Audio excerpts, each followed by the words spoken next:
We have been slowly working our way methodically through Epic Universe with our Honest Review series. So far, we've covered Celestial Park and the Wizarding World of Harry Potter Ministry of Magic, but now we're heading over to Super Nintendo World through the Warp Pipe. So join me as we visit the third Super Nintendo World at a Universal Park. This one is weird because this is the one we have the most background with. For those unaware, the Super Nintendo World opened at Universal Studios Japan 5 years ago. Not a completed version like what we have now. It opened with just the Super Mario side, which is very similar to what Epic Universe has received. Then, what was supposed to open in 2024 would be Donkey Kong Country at that particular location. It finally opened, supposed to open in the spring, it opened much later. And so that finally opened, and so they have their completed Super Nintendo World. Along the way to Epic Universe, another Super Nintendo World opened. That would be the one at Universal Studios Hollywood, which is what I would call the incomplete version of Super Nintendo World. Its only attraction is Mario Kart. It has the power-up band, key challenges, and things like that. But that's about, and it has Toadstool Cafe, but it's a much lesser version of what exists in Japan and what exists in Orlando. And then we have Epic Universe. Now, what was originally supposed to happen was Universal Studios Florida was supposed to get Super Nintendo World. Originally, the space that is Kid Zone, some backstage area, and other space was going to be Super Nintendo World. That didn't happen because Universal decided, hey, this would be a great anchor for a new theme park. Same thing happened with the Ministry of Magic ride. They pushed Super Nintendo World and the Ministry of Magic ride off to a new park because it's nice to sell additional days of ticket sales instead of strengthening Universal Studios Florida, which, let's be honest, could use the strengthening. But either way, Epic Universe, the home of a portal that goes into a warp pipe that then goes to Super Nintendo World. So we already have an honest review of the Japan land as it originally existed pre-Donkey Kong. So I'm going to try to not go as in-depth on those topics as we will go into other attractions and things in other reviews, or even as in-depth as will be about Donkey Kong, Minecart Madness, and Donkey Kong Country in this review. You'll have to go check out that previous honest review from Japan. I have a lot of concerns with Super Nintendo World. Some were addressed, some couldn't have been. And I'll mention them briefly here, but I'll go in way more depth in that review as not to make this any longer than it needs to be. And as you know, these are long. I can talk for a while, as some of you have indicated in the comments. When people stop watching them, I'll stop talking for this long.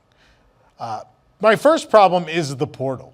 My first problem here is the fact that it's a portal to a pipe. It's two portals. And this never struck me when I went in Japan. There's just the pipe, and that makes sense, although the pipe is the way we're getting to Super Nintendo World. For the purposes of Epic Universe, we have to go through a portal. But the portal goes to a pipe, and the pipe then goes to the Mushroom Kingdom and Super Nintendo World. That's two portals at once. I don't think it works well. I think it should have just been the pipe. Like, I don't know. I get the portals are a thing. I just don't understand going directly into the pipe. Or maybe there could have been some transition space before the pipe. In Japan, there's a big, long lead up. There's this giant path, because they had to get you out to the back of the park behind Jaws. And so there's this whole long path where Nintendo music kicks in, and you have, there's some embedded metal pieces in the floor that show like the years or dates of important Nintendo releases in the history of Super Mario, and there's coins, and there's like a whole journey to that entrance. And the entrance is cool. It has a sign that says Super Nintendo World. There's a photo op in a pipe that guests can take part in. There's like, I don't know, the entry area just feels right for Nintendo, and we lost that with this version because we had to have the portal. So there's no pipe photo op for guests to take part in. There's no big Super Nintendo World sign. Which I get doesn't work in the way Epic was designed, but it seems weird when they started to put Epic together. I think the first thing in it was this. And so I think that's just weird that it ended up being the portal that works the least. It's very odd. It's very odd because it's just, there's a wall that goes above the pipe, and then it's very clearly a wall, even though it's not supposed to be. It's painted to not look like a wall. It's supposed to be like a burst of energy or something, and it's not. The other thing that killed it is they had to put the fire suppression on top of the pipe. So on the top of the pipe, there's like a stick. It looks like a stick. It's the sprinkler, and it's very noticeable, especially at night. I love, even Hollywood. I don't like, look, at all three of them, I hate the way it looks from the outside. It's terrible. It doesn't work. It's just flats, which, look, the flats work when you're in the land. No doubt the flats work in creating the world, because the Mario video games begin in 2 dimensions. So you can have in the distance a flat backdrop and it's believable because it's a cartoony video game world. That works fine. From the outside, it doesn't. If you're trying to establish that Celestial Park is its own place and not connected to these places, the weird flat, like movie set background flat of green rolling hills doesn't work. It's even worse in Hollywood, where they're very clearly like rectangular panels. It looks bad. It just doesn't look good. Making a seamless flat backdrop isn't hard. It hasn't been hard in decades in the theme park world. So why Universal did it like this, I don't know. But the stucco version of it, that's just kind of, there's some trees blocking it, but not really. It's very visible from a lot of places. The path that goes on the left side of Super Nintendo World up to Celestial Park is the worst part of Epic Universe. I think the park is, for the most part, very pretty. And that path, like the entrance of the Atlantic, I know there's an expansion pad there, I understand that. But beyond the expansion pad, there's an area that the expansion pad is not even visible from. It is the big concrete wall that encases Super Nintendo World, and all that's blocking it is a very small popcorn stand and some trees that, even in 50 years, aren't going to get the job done. So, I don't like it. I don't think it works. That being said, for the pipes themselves, the pipe going up the escalator, whatever. I get it. You want the escalation change because in Japan, you work your way up a hill naturally, and that allows you to enter on the second floor, which works for the reveal. The reveal in Hollywood is terrible. The reveal once you get through the portal of the Mushroom Kingdom. Not to mention that the Comcast building appears alongside Mount Beanpole simultaneously, which is asinine. Pardon my French. That reveal is immaculate. So I get you want to get people up there. The pipe, like immediately going into an escalator, I don't know. I will say I love the ADA, and everyone's mentioned this already. The ADA entrance for those who, if you're in a stroller or a wheelchair, where it goes through this crystalline lit rocky cave, and then through a pipe, which actually the pipe doesn't change elevation, but then you're in Peach's Castle and there's a bay of elevators in Peach's Castle. That is a superb entrance to Super Nintendo World. Up the escalator and then into the castle. From that point on, it's all great. The castle entrance with the portraits paying homage to Super Mario 64 is great. And then once you emerge through that door, that reveal will forever be one of the greatest theme park reveals of all time. The land is alive. Everything's moving for the most part. Everything's moving. All this movement, the music, which Nintendo and Disney are right here, the two most prolific companies when it comes to earworm, lovable, memorable music. And so how could you not, the moment you walk out and hear the how could you not be excited? I think Lee, Eric's significant other, is not even into Super Mario, but the moment she emerged from Peach's Castle, she said, I love this. And I think before that she said, I don't even care if we go in that portal. Which, again, similar to Pandora at Animal Kingdom, where people said, I don't care about that franchise, and walked in and went, oh, this is amazing. I think that means you did the best job possible. When someone doesn't care about the IP and walks in and goes, oh, no, this is cool. You've achieved it. You've done it. And Super Nintendo World does. The overall look, the scenic design is remarkable. It is a wonderful land to look at. Now, if you go and watch a Japan review, it's wonderful to look at. It doesn't operate well. The way the Japan one is laid out is a nightmare. I regret every time I've gone in there because you just get inevitably stuck somewhere. I got stuck once for 5 minutes in a path because the lines for the key challenges were pushing out to the path, so there was a single file like up and down on the path. And someone stopped to ask a team member a question on this side, and so we were blocked for 5 minutes until that was resolved.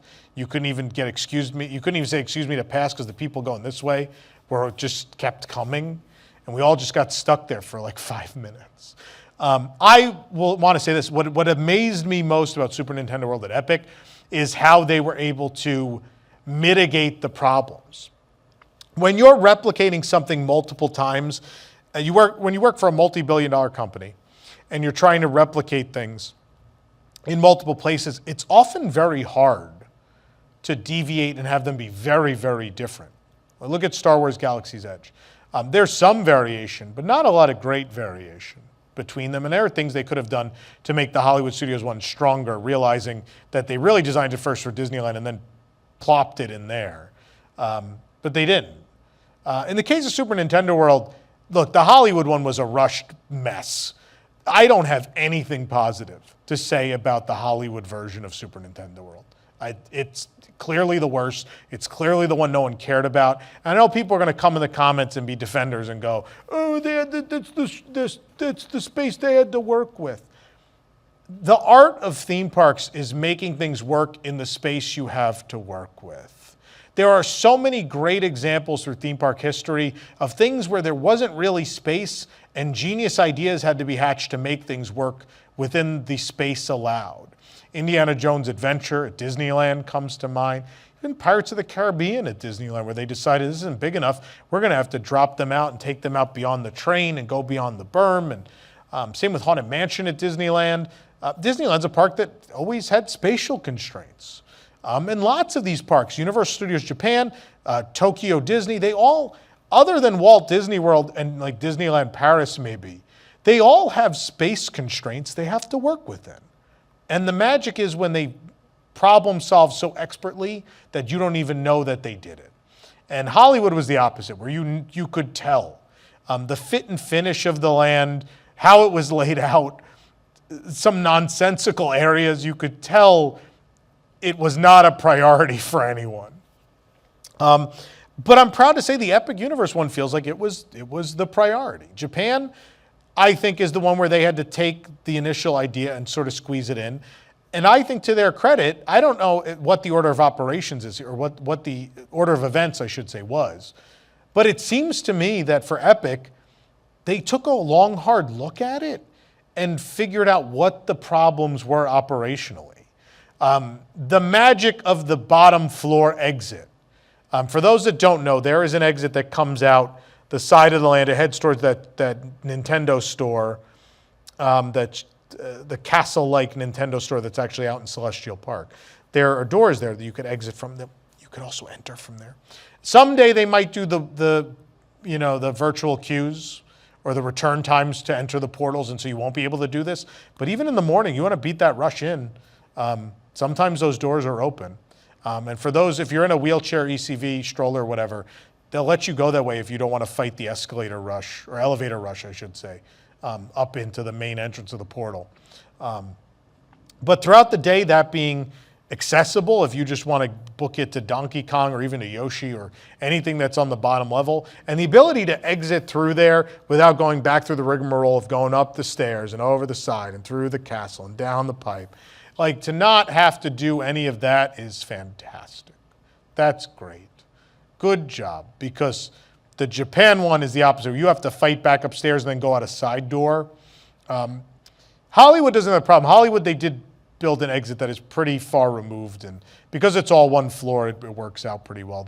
They have a second floor. There's almost nothing there. It makes no sense other than it being queue for Mario Kart. But they have a second floor, but thankfully it doesn't require you to. But then you lose all the magic. I will say the tiers of the land are the magic in the design, and it really makes it feel like you're in the Mushroom Kingdom like you're in a Super Mario video game. And I wouldn't trade that reveal for the world, but thank you for figuring out having an exit where we don't have to go back up there. That's great. Love that. And I'll say as well, the layout of the land, that some of the key challenges and things are in slightly different spots, or the seating areas are in different spots, and they seem to relieve the pinch points to the best of their ability. The entrance of Mario Kart seems to have enough space to breathe. The key challenges seem to be set off enough that even if they have a queue, it doesn't block the path. Now that being said, I have only experienced the park with limited capacity. I've seen them slowly dial it up. I've been there on days with 10 to 15,000 guests, and it feels like a lot, but it doesn't feel like what the Japan one does. I've never had a good day in the Japan Super Nintendo world. Obviously, that park has much higher attendance than Epic Universe, and probably will for the foreseeable future, because I think Universal realizes they did not build enough capacity at Epic Universe to actually hold the 40,000 people that the park's capacity supposedly is. We'll address that in a later video. I'm not going to talk about that today. But for now, it works. I don't know what it's going to feel like when 40,000 people enter the park, but for now, it's okay. Early entry, it can be a bit of a mess. That's, again, a whole thing we got to talk about in another video. Not this one. It's not necessarily a reflection on the design of Super Nintendo World. More on park operations at this point than anything. But I'll say a quick overview of the things I've already reviewed previously in Japan. Mario Kart is good. It still has one of the best, if not the best, queues in the history of theme parks. It is an amazing queue. It has phenomenal music. The propping is spectacular. There's so many fun details. There's so much to see. As a Nintendo fan, it is a lifelong dream come true, and my favorite part of Super Nintendo World. I wish the ride was anywhere near as good as the queue was, because the queue is everything for me. It's everything. The ride, I will say again, they built magnificent sets. It is a marvel. It's beautiful set design. And it's ruined by a game mechanic and an AR headset that just aren't super fun. It's just not really fun. It's not what I wanted. I have played the video games. I could go get a Switch 2 and play Super Mario Kart. Mario Kart World. It was called Super Mario Kart when I was a kid. I'm very old. I could go play Mario Kart World, and I live that. I play the game on a screen all the time. That's what it's always been. That's what I fell in love with. But the magic of the theme park is I want to go live it. Let me live it. You've shown with this set design you could do it. You could absolutely do it. It didn't need to be an AR headset interactive shooting ride. It's not fun. Like, oh, time to turn. Time to turn. Time to turn. Like, that's not fun. I'm not really driving. In fact, all I'm doing is shooting, which is not the main component of Mario Kart. The main component is the karting. It's racing people. The secondary is using weapons to win the kart race. It's so disappointing. It's so disappointing. I don't think the ride is bad. I think I said in the old review that I hate the ride and it's terrible. It's not great. It's just okay. I think it has enough merits that I can say it's all right. But is it an e-ticket? Is it everything that a ride based on the most popular video game of all time should have been? No, it's just not. And I'm not saying it should have been fast. I've been down this road before. I'm not even saying the ride needed to be fast. Even if it had been an intricate dark ride version of what it is now, get rid of the headset and put animatronics or at least beautiful animated figures of the characters in their carts and the like. It could have been a spectacular ride. It all comes down to the AR headset. I will say the tech seems very refined. Of the three I've been on, of all three that I've been on, it's the one where everything seems to line up the best with the headset. And the headset technology, the AR technology, seems to work as flawless as it can in the Orlando version. So good on them for that. It's me reliving. I tell these stories all the time, but I had such a love and affinity for the Universal parks until, Jurassic Park was one of my favorite movies of all time. And I remember going to that Islands of Adventure preview center. And I remember looking and going, wow, we're going to get the real thing. I'm going to get to go to Jurassic Park. And I went on River Adventure, and it was the most disappointing theme park experience of my life. The year before, Disney had built a dinosaur ride, and I'm sorry to tell you folks, it was a better dinosaur ride. Countdown to Extinction was a better dinosaur ride than any Universal had built. It's just, to that point at least. If you want to argue about later stuff, we can. The Jurassic World ride in Beijing is certainly in the argument. But Jurassic Park River Adventure just isn't, or Jurassic Park the ride from Hollywood, whatever you want to call it. Just wasn't. The animatronics are bad. It's a pretty basic flume.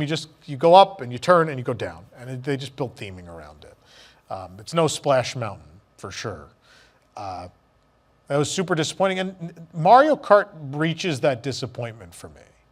The land didn't disappoint me. The land is beautiful, and I like Toadstool Cafe. I think the food, most of the food's very, very good. Some is not, but not the hamburgers. The things I should delineate, the things I like to order at Toadstool Cafe, I love, like the mushroom soup. The desserts are fantastic. The squash drink is good. I like the fiery meat, the big spicy meatball. There's good stuff there, and the atmosphere is very, very fun. And I like the key challenge. Let's talk about the key challenges. I like them. I think it is a really fun experience. Running around, hitting the alarm clocks in the Piranha Plant game, not even just the key challenges, but the other fun interactive things. The music blocks with the hidden songs too. There's hidden songs you can unlock. And it plays, again, that music. You can't help but smile every time a different recognizable Super Mario song comes on in Super Nintendo World. You can't help but just ear to ear. Can't help it. The slot machine game, where you hit the slot machine and try to match the icons. My favorite, the underground. The underground. If it wasn't for the queue in Mario Kart, the underground portion in Super Nintendo World would be my favorite thing in the land. You go underground. There's a game to play. There's bricks, and you go through a hallway. A bomb blows you up, so you shrink, and then everything is oversized. Incredible. Then you play a game while undersized, and then you find a mega mushroom and you grow. They nailed it. No notes. Could not be more perfect.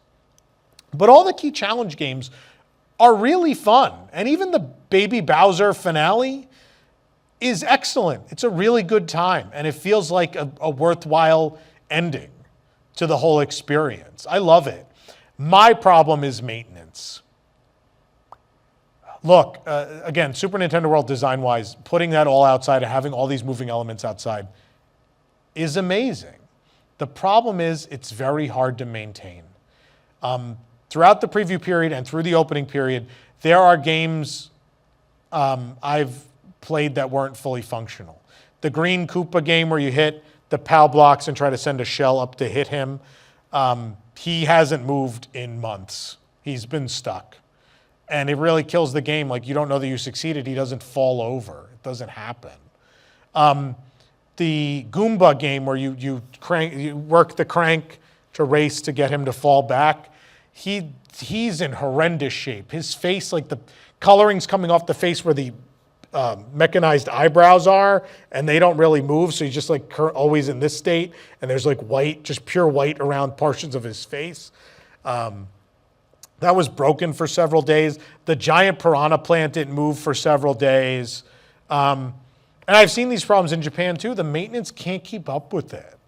And that's the problem. Is the point of these theme parks is as much as it has to be in beautiful, pristine condition every day, because every day is someone's first day. And think about if this trip to Super Nintendo World, if Nintendo is your thing and you're like, I cannot wait. And you cannot wait to play these key challenges, and you go and they're not, half of them aren't fully functional. That's bad. That's not good. So they have to figure this out. If they have to redesign them, they have to redesign them. But it has to be resolved, especially when you're asking people to pay to play. You are asking people to buy a device on top of their park ticket to be a part of it. It's the same with the wand experience. It has to be fully operational, or at least almost fully operational, to the point at which no one notices that you sold them a device and maybe one window or one game isn't working that day. You have to find a way to work around that. It's a shame. Again, they're super fun, and when they're fully operational, you can't help but get into it. It's so fun to hit that POW block and watch that shell go up and he's walking by and he falls backwards. It's amazing. It's everything you want as a lifelong Nintendo fan. But it has to work when you go. We're not selling annual passes to this park, and for most guests, we're the minority. Pass holders are not the majority of the guests. Majority of guests go once in a lifetime, maybe twice. And so it's important it works for them. And if it's not only down for a single day, but we're talking about multiple days or weeks or months that effects aren't working for in these games, that is a problem that needs to be addressed. And it's a shame because I love it. It's such a good time when they work.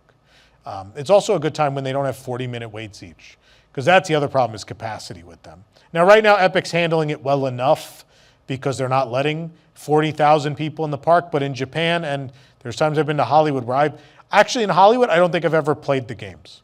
I think the lines have always been so long every time I've gone that I just walk away. Japan, I waited 20 or 30 minutes for each game. And they were still very fun, but that's way too long to be waiting for something that requires a paid add-on and isn't a ride. It's too long. It's way too long.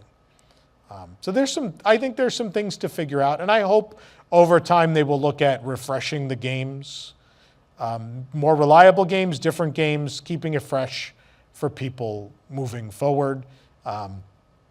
In Donkey Kong Country, they're not plentiful.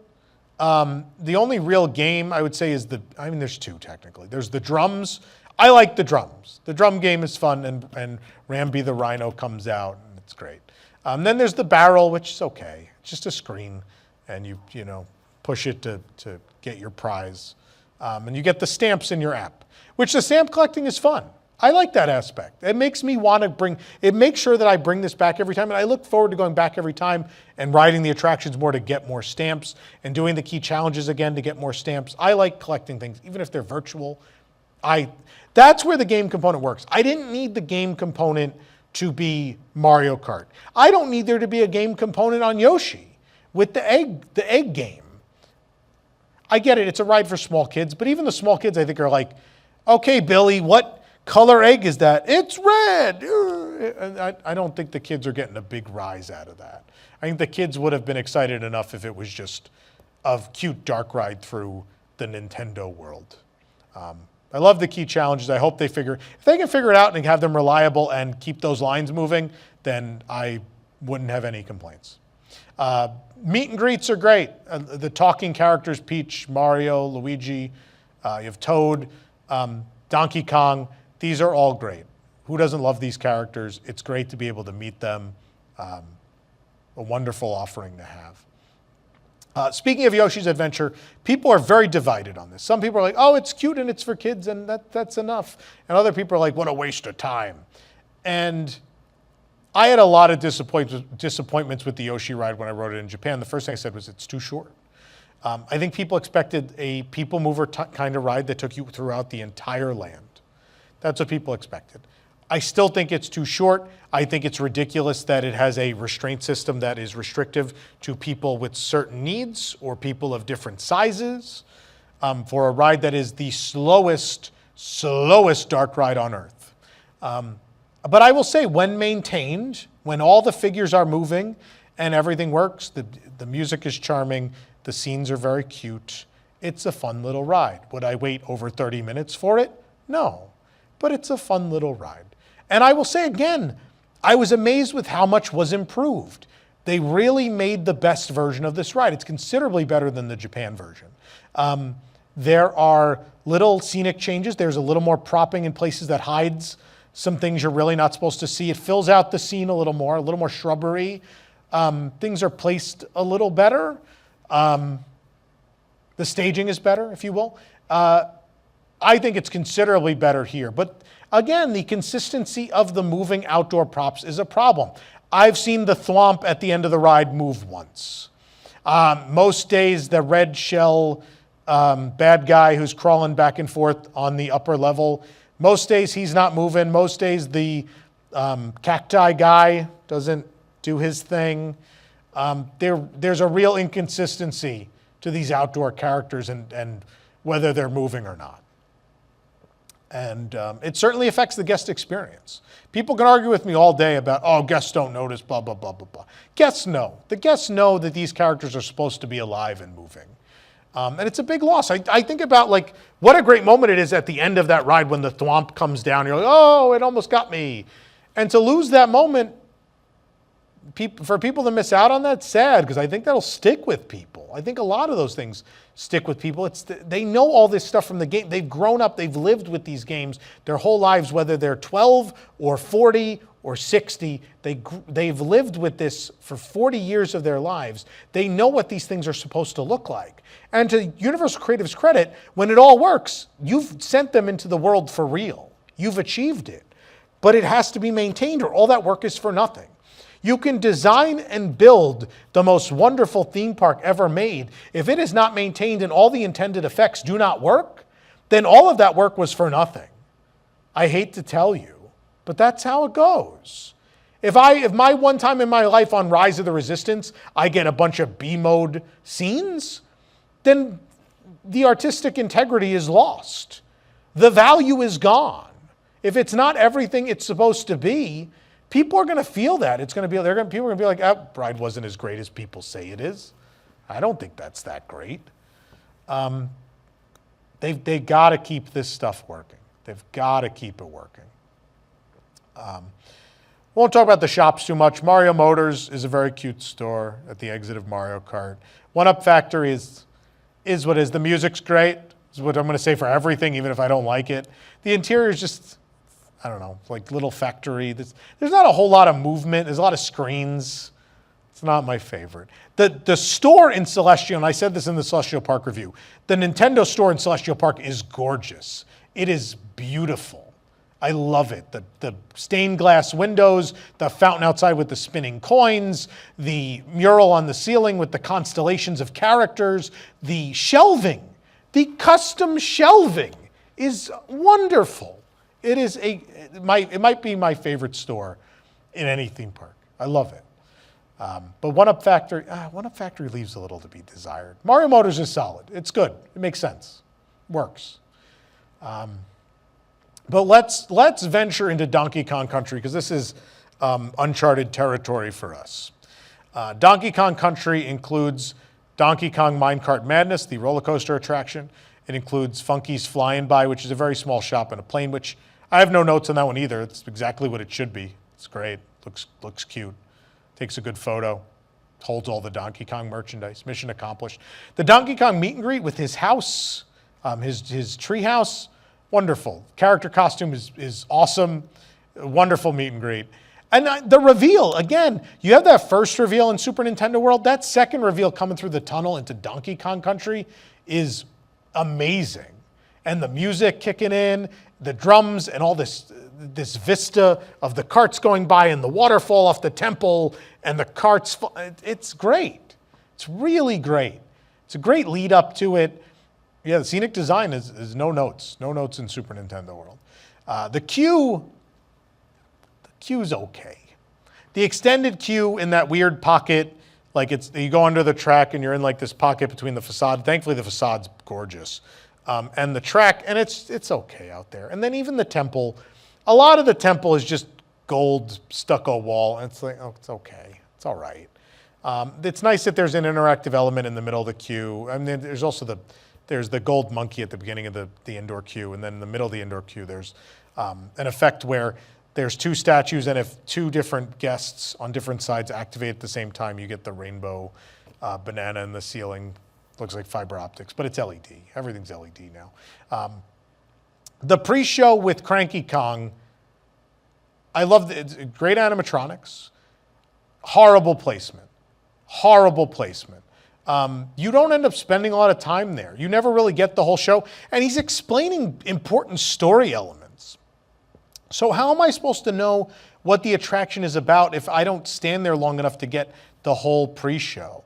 They should just built a room. They should just put people in a room and then let them out. I know we hate when that happens, or staged it different. If he was in, you could have given him a longer pre-show and put him in the other room, the bigger room off to the left. And that way everyone knows what the story is and understands what we're there for. But that doesn't happen. And then from the express queue, you are so far removed from it, and there's no wait back there that you don't really get to experience it either. And you don't get the clearest shot at it either from the express queue. So, yeah, it's kind of, the queue is disappointing. Queue is disappointing. Now the ride, this is another one that's been very divisive. When the first videos came online, a lot of people said, oh, that's real short. I thought it was going to be longer. A lot of people have been complaining, oh, it's so rough, it's unenjoyable. I'm very surprised at my take. I love Minecart Madness. I love it. It's so fun to be in that cart and fire through the barrel and hear the noise, and you hit the track, and then moments later, your mind, now we know how the ride works, and I'll tell you why everyone knows how the ride works in a minute. It's the one thing I absolutely hate about this ride.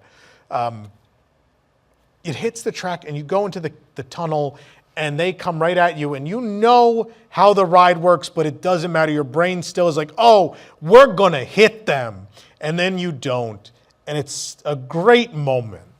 It's a great moment. There's lots of figures and animatronics along the way. It has really cool scenes, the indoor and outdoor scenes, the end scene.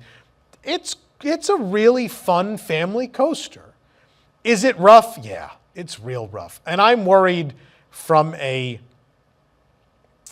maintenance standpoint, I'm concerned. Because to me, that roughness equates to it's rattling a lot. If you don't know how the ride works, I think you do. But if you don't, there's a real track underneath and then an arm, a steel arm that the cart is hooked to. So you're hooked, this is the track, there's this big arm, and your vehicle's here, and that's how you're riding along the attraction. If it's that rough, if you're feeling this kind of movement, this ride's gonna have some structural problems down the road. I'm not an engineer, I'm not. But to me, that indicates you're eventually gonna have structural issues. Am I right? It will remain to be seen. We'll revisit this in 5 to 10 years. But I'm a little concerned. That being said, do I think it's too rough to enjoy? I think it depends on your age or your sensitivity. I think everybody's different. Different roller coasters. I ride Stardust Racers, and it's like, that's so smooth and fun, and there's other people have been on it with me, and they go, oh, I can't do that again. Everybody's different. And so for Minecart, I don't know if it's intentional, but I think it's okay. I think it's on the borderline of being bad. But I love all the scenes. I love the way this ride system works, and I love that feeling of firing and landing on track and being out of control, skipping the water. But there's two things I'm gonna talk about that I really dislike about this attraction. Number one is, why do you ruin the effect on the first turn?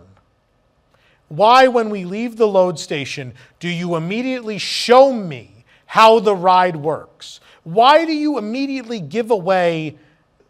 You went through all this trouble to design a ride system that makes it feel like and look like you are flying off the track and back on. And in the first 5 seconds of the ride, you're showing me the first train leave the station. You're showing me the entire arm mechanism. Just hide it. Hide it from me. I don't want to, I know how it works. I don't want to see it. I want to be lost in that illusion. What are you doing showing it to me when the ride starts? Put it away. Don't let me see it. Also, that big gate, the big unthemed gate right on the left, that beginning bothers me so much. I love the rest of the ride. Why did you do this? The other thing is the water skip. In Japan, you hit the water and there's like a whole little wave that comes off the side of the cart. What happened here? You get to the edge of the track and it's just a little spurt, and you go the rest of the way across the water and there's no fountains. Is it unfinished? Did they not finish it? Or is this what it's going to be? It's disappointing. You've created it. This is along the guest path. It's meant to be this cool moment you can photograph or take video of or enjoy while sitting and eating your sundae from the Bubbly Barrel. And it doesn't deliver. It's disappointing. But they fix those two things. I love Minecart Madness. I think it's great. I think it's exactly what I wanted out of the Donkey Kong Minecart ride. I think it works really well, and it's one of the best rides in the park. And I understand why, if you don't think it's one of the best rides in the park, I totally understand why. Because you think it's too rough or you think it's too short. And I don't necessarily have a great argument for those, except that I think it's long enough for a family coaster. And I think, I think it depends on I think every ride, I've been on it a handful of times. I'll tell you, every time I've felt a different level of intensity for that rattling. So, I'm not going to knock anybody because maybe you got rattled harder than I did. And I totally believe that. But I really like it. It's a very enjoyable, fun ride. And, I gave a point earlier where I put Disney above Universal. I'm going to put Universal above Disney for a moment. Slinky Dog Dash has very minimal theming. It's a family coaster it's just mostly unthemed and kind of junky looking. This is the opposite. I think this is a family coaster that has a whole lot going for it. It has pretty decent sight lines. There's a thing here or there that's, yeah. But compared to Hiccup's Wing Gliders and compared to Slinky Dog Dash, this has magnificent sight lines. They're very good. And it keeps the immersion very well. Other than that first turn of the track and seeing the dirt patch beyond the one set of palm trees behind Dixie Kong. But otherwise, I like it a lot. I like that land a lot. The only other thing I don't like in this land is the sheet metal jungle. When you head back towards Mushroom Kingdom, there's a lot of this sheet metal jungle. And I'm like, you're killing the illusion. There's real palm trees right there. Hide this. Hide the wall or build another temple wall. What are you doing? Don't show me sheet metal jungle. Like, it's not even a flat of a backdrop of a jungle. It's corrugated metal. It has ripples. It doesn't look like a jungle even in the game. Even if I was in the game world and there was a 2D backdrop, if it had ripples in it, I'd be like, well, that doesn't look like a jungle. That's wrong. And it's wrong in this case too. We'll say, I love the Bubbly Barrel. We have a separate review. That and Yoshi Snack Island have separate video reviews. I'm not going to get into the food here if you want to see what we thought. We're currently working on our Toadstool Cafe. That'll be myself and Nana and Allie covered all that food. That'll be coming up on the channel very, very soon if you want to see what we thought of that full menu as well. Other little thing I want to talk about, again, great design changes from Japan. On the way to Donkey Kong Country, you have a Coke Freestyle spot that's also a shaded hideout with counters. That's perfect. This park is lacking a lot of shade. There should have been more of this in every portal. It is literally just a big empty space that has 4 Coke Freestyle machines and counter space. And then beyond that, even some standing space where people can hide from the elements. Perfect. Perfect. Also, kudos to them for I didn't think they were going to get the Freestyle. I didn't think they were going to get Nintendo to agree to put the Freestyle machines in the portal. And they did. So they have them in Toadstool, but then there's also just some in the middle of the land in that weird alcove. I love that. And also big shout out to I call them the blooper bathrooms, the undersea bathrooms. They have these in Japan also. I love them. They're great. Epic Universe has the best bathrooms of any park in Orlando. I'm going to go on record of saying that. The best theme park best theme park for bathrooms in Orlando is Epic Universe. No doubt. Might be the best food park. I'm still milling on that one. I'm still thinking about it. It's in the conversation for sure. I got to think a little bit more about my overall food experience before I weigh in on that. But overall on Super Nintendo World, it's obviously going to draw for people. There's going to be that magic that comes from stepping into the world, from playing the games. And I think people will find it in the Mario Kart queue, in the Donkey Kong ride experience. I think people are going to really, really like it. Do I think it's going to be the end-all, be-all of the theme park world? No. I don't think it changed the landscape forever. I don't think it was this big revelation. I think it was another great accomplishment, another tremendous accomplishment. But I don't think it had the impact. It's kind of the way I feel about Galaxy's Edge, where I don't feel like it had quite the impact that it should have had given that it was Nintendo. I would put Star Wars and Nintendo on the same level of like everyone in the world knows those things. Everyone in the world loves those things for the most part. And the anticipation would be these will be the two greatest things ever done in the history of this art form. And I don't think either is. I don't think either is. I think there were some misses and there are moments they have. Rise of the Resistance, one of the greatest theme park rides ever made. Super Nintendo World, one of the most beautiful, if not the most beautiful theme park world or land ever built. They have those moments and they have those accolades, but as a complete total product, they maybe fall just short of being the end-all be-all that they could have been. And so I'm a little disappointed. I will say I've softened a bit on it from Japan, and maybe that's just because less people in it, it was more enjoyable. But there are definitely parts I really like about it. I like spending time in there, and I will spend lots more time in there moving forward. It's a lovely land and a good part of Epic Universe. It's not my favorite part, but it's a very good part of it, and I think something that will entertain guests for many, many years to come and make many, many Nintendo fans like myself very happy. So there you have it. If you like this honest review, hit the like button and hit subscribe for more. Again, if you missed part 1 and 2, there's Celestial Park is part 1. Part 2 is The Wizarding World of Harry Potter Ministry of Magic. And now we have part 3, this one, Super Nintendo World. Next time, part 4, we're going to talk about How to Train Your Dragon, Isle of Berk. Part 5, we're going to talk about the Dark Universe. I want to save that for last for a very specific reason. And I think also within that Dark Universe one, we're going to talk about the Helios Grand Hotel and my overall thoughts on Epic Universe in total. So stay tuned for all of that. I know it's taken a while to do these. It takes these are long. It takes not only a lot of time for us to find time in our work week to record them, but also for an editor to come in and take this and turn it into a video. Because we produce so many videos a week on this channel, the WDWNT channel, the TV channel we have as well.